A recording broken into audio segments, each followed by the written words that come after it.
Welcome back to my channel. आज हम अपनी क्लास में हिमानी अपर्दन से बनने वाली स्थलाकृतियों के बारे में पढ़ेंगे। उससे पहले हम जानते हैं कुछ बातें जो कि आपके लिए बहुत ज्यादा इम्पोर्टेंट है।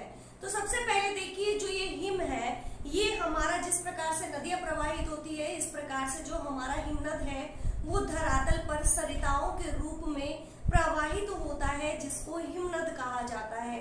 अब जो ये प्रवाह होता है हिम का, ये किसके कारण होता है? तो जो हिम है, हिम का जो प्रवाह होता है वो गुरुत्वाकर्षण के कारण होता है। इसके बाद देखिए, जो हिम रेखा होती है, क्या होती है हिम रेखा? हिम रेखा वह रेखा होती है जहां पे जो वर्ष भर है बर्फ जमी रहती है।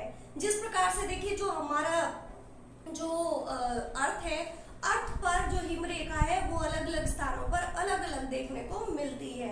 तो देखिए, जो ध्रुव है, ध्रुवों पर जो हिम रेखा है वो सागर तल के बराबर होती है। जैसे ये देखिए, ये हमारी अर्थ है और अर्थ पर ये भूमध्य रेखा है।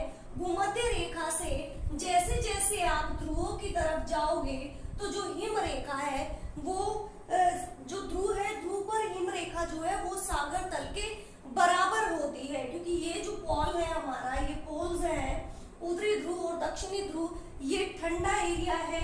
यहाँ पे जो सन की लाइट है वो नहीं पड़ती है, तो यहाँ पे पूरा साल जो बर्फ है वो जमी रहती है। तो यहाँ पे जो है हिम रेखा की जो ऊंचाई होती है, हिम रेखा यहाँ पे सागर तल के बराबर होती है। जबकि जो भूमध्य रेखा है, भूमध्य रेखा पर जो हिम रेखा है वो 5600 मीटर से लेकर, यहाँ पे भूमध्य रेखा है, भूमध्य रेखा पर 5600 मीटर से लेकर 6000 मीटर तक इसकी जो ऊंचाई है वो देखने को मिलती है। अगर मैं बात करूं हिमालय की, तो जो हमारा हिमालय पर्वत है, हिमालय पर्वत पर जो हिम रेखा है वो 4300 मीटर तक देखने को मिलती है। तो ये बात की हमने हिम रेखाओं की। तो हिम रेखाओं के बाद देखिए, जो हमारा हिमनद है, हिमनद के प्रकारों की हम बात कर लेते हैं। तो हिमनद के जो प्रकार है वो कितने हैं?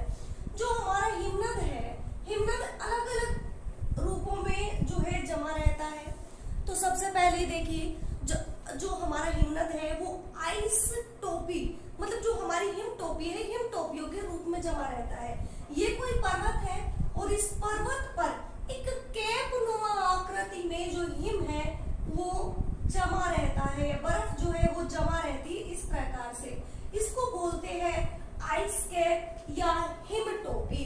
इसके अंदर जो है गिरिपादीय जो हमारा जो हिमनद है वो आता है। तो गिरिपादीय हिमनद, जैसे हमारा ये पर्वत है, पर्वत का ये जो नीचे वाला भाग है, गिरिपाद मतलब जो पैरों वाला भाग है, यहाँ पे जो बहुत सारे जो हिमनद है वो आते हैं, आकर यहाँ पे मिलते हैं, तो इसको बोलते हैं गिरिपादीय हिमनद। इसके बाद आता है हमारा महाद्वीपीय हिमनद। तो एक विशाल क्षेत्र में, जो बहुत ज्यादा विशाल जो क्षेत्र है, उसमें कई किलोमीटर तक एक बर्फ जो है, बर्फ की पट्टी जमा होती है, उसको बोलते हैं महाद्वीपीय हिमनद। जैसा कि हमारे जो पोल्स है, पोल्स पे जो बर्फ है वो जमी रहती है। इसके बाद आता है पर्वतीय हिमनद। पर्वतीय हिमनद में देखिए, मैंने बताया जो हिम है उसका जो प्रवाह है वो गुरुत्वाकर्षण के कारण प्रवाहित होता है।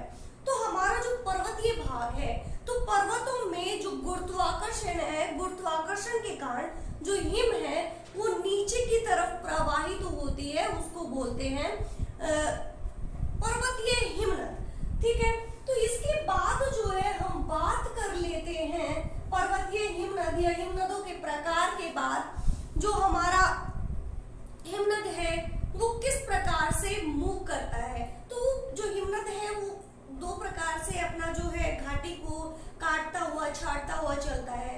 तो वो दो टाइप कौन से है, ये प्रोसेस किस प्रकार से पूरा होता है? तो इसमें पहली प्रक्रिया आती है अपघर्षण की और दूसरी आती है उत्पाटन की। देखिए, अपघर्षण क्या होता है? अपघर्षण, तो देखिए, जो हमारा हिमनद है, हिमनद प्रवाहित हो रहा है, तो ये साथ में जो नीचे वाली जो तली है इसको खींचते हुए चलेगा, क्योंकि जो हिमनद है, हिमनद में जो कंकर पत्थर शामिल है।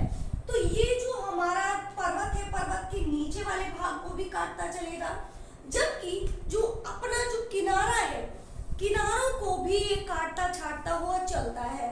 तो इसको बोलते हैं अपघर्षण। अपघर्षण के बाद बात कर लेते हैं उत्पाटन की। उत्पाटन मतलब प्लगिंग। अब देखिए जो हमारा पर्वत है, पर्वतों पर बहुत सारे, क्योंकि पर्वत जो है वो उबड़ खाबड़ होता है, तो यहाँ पे ऐसे चट्टाने होती है। तो चट्टाने होती है, जब हिमनद आता है तो ये चट्टाने हैं, इन चट्टानों को तोड़ता हुआ चलता है, इनको उखाड़ता हुआ चलता है। तो यही क्रिया कहलाती है उत्पाटन। ठीक है, तो ये थी कुछ बातें जो कि आपको ये चैप्टर पढ़ने से पहले समझनी चाहिए, क्योंकि ये समझने से आपको ये चैप्टर जो है बहुत अच्छे से समझ आ जाएगा। अब बात करते हैं हिमानी अपरदन से बनने वाली स्थलाकृतियों की। तो हिमानी अपरदन से बहुत सारी स्थलाकृतियां बनती है। तो चलिए देखते हैं कौन कौन सी स्थलाकृतियां बनती है। सबसे पहले देखिए जो हिमानी अपरदन है, हिमानी अपरदन से दो प्रकार की घाटियों का निर्माण होता है। पहला आता है यू आकार की घाटी, दूसरा आता है लटकती घाटी। तो क्या होती है, देखिए यू आकार की घाटी, सबसे पहले तो क्वेश्चन यही आता है कि यू आकार की घाटी किस प्रकार, कौन बनाता है? तो यू आकार की घाटी जो बनाता है वो हिमनद बनाता है। ठीक है, अब यू आकार की घाटी क्या होती है कि जो हमारा हिमनद प्रवाहित होता है, तो वो अपना ये जो किनारे हैं, किनारों को काटता हुआ चलता है। तो यहाँ का जो ढाल है एकदम तीव्र और एकदम खड़ा हो जाता है, और नीचे वाला जो ढाल है ये थोड़ा सा कम होता है। तो इस प्रकार से एक यू आकार की एक घाटी का निर्माण होता है, जिसको बोलते हैं यू आकार की घाटी। इसके बाद जो दूसरी घाटी आती है हिमानी अपरदन से बनी आकृति में, तो वो आती है लटकती घाटी। देखिए जब एक मुख्य नदी जब प्रवाहित तो हो रही है, मुख्य जो हिमनद है वो एक नदी घाटी से, यू आकार की घाटी से प्रवाहित हो रहा है, और इस मुख्य घाटी में जब कोई सहायक जो हिमनद है या नदी है वो प्रवाहित होती है, तो यहाँ पे जो इसकी ढाल है इसको काट देती है, और यहाँ पे जो ढाल है वो मंद हो जाता है, और ये एक लटकती हुई सी घाटी प्रतीत होती है। तो ये होती है हमारी लटकती घाटी। तो हिमनद जो है, हिमनद दो प्रकार की घाटियों का निर्माण करता है, यू आकार की घाटी और दूसरा आता है लटकती घाटी। इससे हिमनद से बनने वाली जो दूसरी हमारी आकृति है वो आती है सर्ग।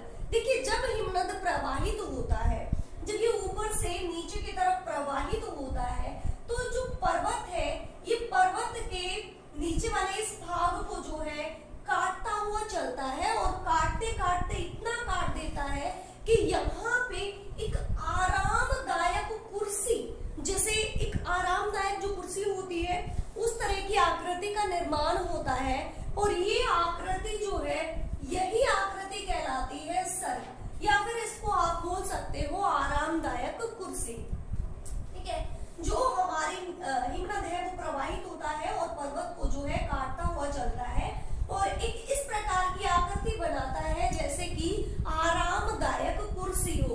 तो इस प्रकार की जो आकृति है वो कहलाती है सर्ग। और जैसे जैसे देखिए यहाँ पे जो बर्फ जमी होती है, ये बर्फ जो है थोड़ा थोड़ा पिघलने लगती है, और यहाँ पे पानी प्रतीत होने लगता है, और यहाँ पे एक झील का निर्माण जो है वो होता है।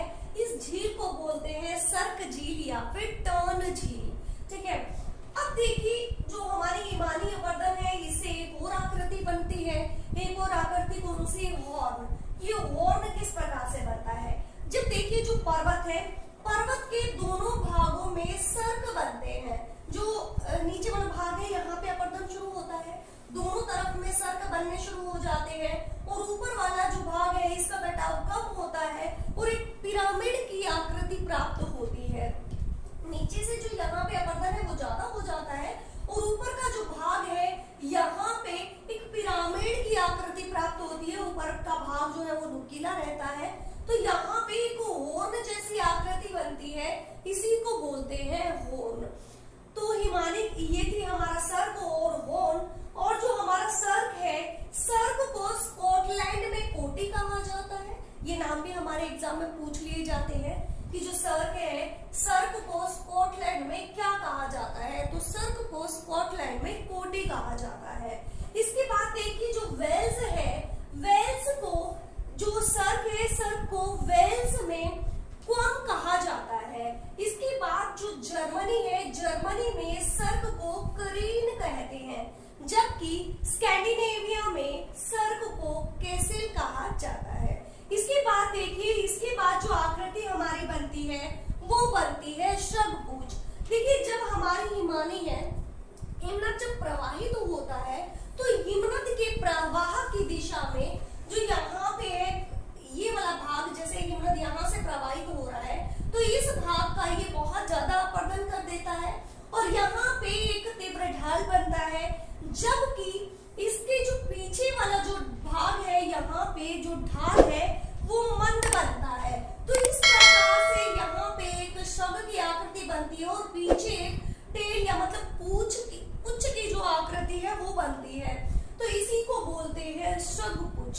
कि जब हमारी हिमानी प्रवाहित होती है तो सामने के भाग का जो है बहुत ज्यादा अपर्दन कर देती है और यहाँ का जो ढाल होता है वो तीव्र होता है, जबकि पीछे वाले भाग का जो ढाल है वो कम होता है, मंद होता है, क्योंकि यहाँ का जो अपर्दन है वो कम हो पाता है। तो इस प्रकार की आकृति को शंखपुच्छ कहा जाता है। इसके बाद जो हिमानीकृत अपर्दन की जो आकृतियां हैं उसमें जो आकृति आती है वो आती है रॉस मोटाने या भेड़ पीठ सेल।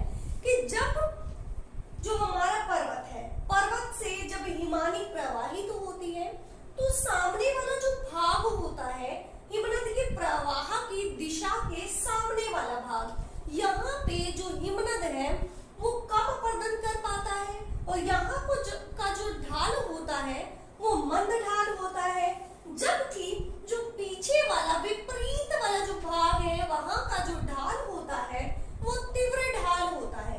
देखिए यहाँ पे जो प्रवाह की दिशा है यहाँ पे तीव्र ढाल हुआ शंखपुच्छ में, जबकि भेड़ पीठ शैल में यहाँ पे सामने वाले भाग का जो ढाल होता है वो मंद होता है और पीछे वाले भाग का जो ढाल होता है वो तीव्र होता है।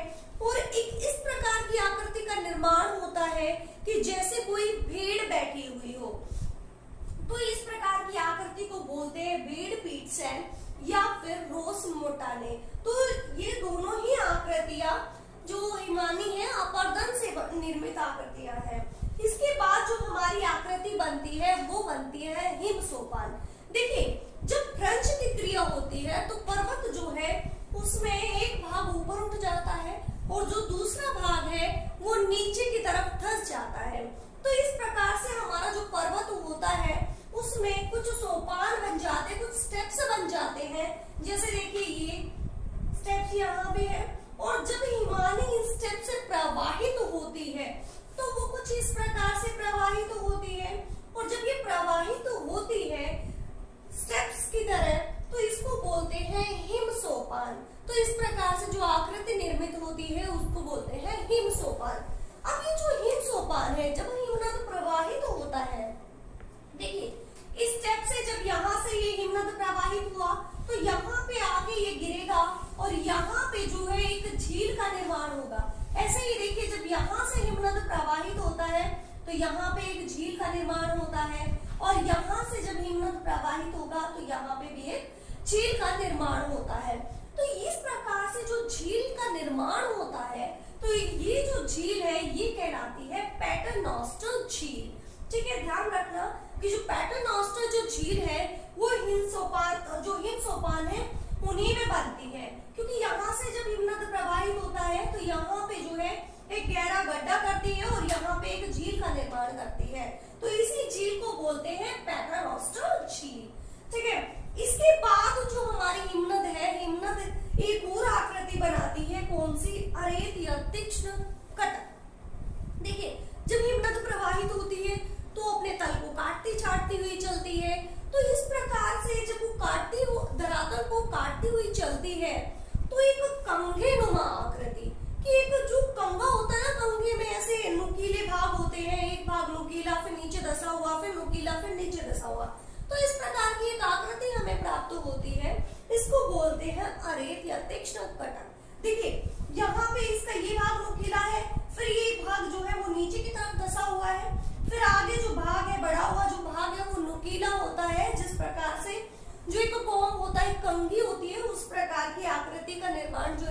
हिमनद करती है, जिसको अरेत कहा जाता है। इसके बाद देखिए नुनाटक। क्या होता है ये नुनाटक?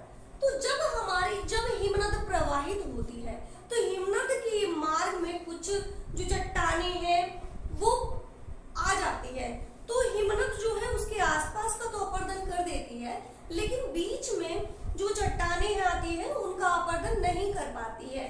तो एक जो बर्फ जो हमारा हिम क्षेत्र है, हिम क्षेत्र में एक द्वीप नुमा आकृति उभरी हुई दिखाई पड़ती है। तो इस प्रकार की जो आकृति होती है इसको बोलते हैं नुनाटक। ठीक है, जो हिमनद प्रवाहित होती है, जो हिम क्षेत्र है, हिम क्षेत्र में जो चट्टाने चट्टानों का जो उभरा हुआ भाग जो कि एक द्वीप के समान प्रतीत होता है, उसको बोलते हैं नुनाटक।